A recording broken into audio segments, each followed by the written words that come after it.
There's been threats against some of these kids yes. and their families. Yes, online threats and beyond. And I need our President Trump today to address it publicly and demand that everyone who's making these threats stop. Nope.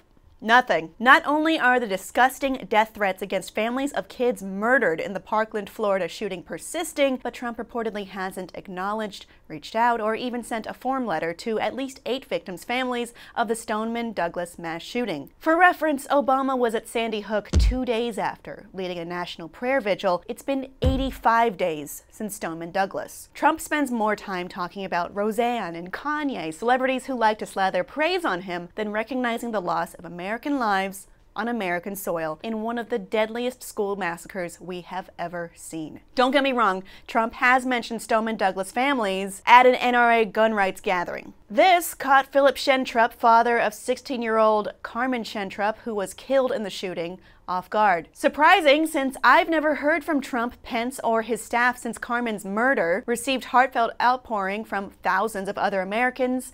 They make America strong. Then there's Fred Guttenberg, whose daughter Jamie would have turned 15 the day her headstone was unveiled. I'm at a point where it's like, you know what? If he doesn't want to reach out to me, nobody has the obligation to offer condolence. To me, in his position, it would have been the right thing to do, but no one's obligated. However, don't use my daughter's life for a political moment. And that's what he did, and that pisses me off. Then there's Deborah Hickson, whose husband, Coach Chris Hickson, died protecting students from gunfire, and reportedly loved Trump, and was a Navy veteran. She said, "He just completely ignored us, and it's really shitty. I would have loved to have been asked to the table. A human thing to do is to reach out to everyone. If you reach out to one family, you should reach out to all of us." The one family? Only the Pollocks got a letter for 18-year-old Meadow. Interestingly, Father Andrew Pollock is vocal about putting more guns in schools. The takeaway of this all? People at this point don't expect Trump to carry himself with presidential decorum. They don't expect him even to be decent. But you can bet he has and will use spilled blood to push the agenda of anyone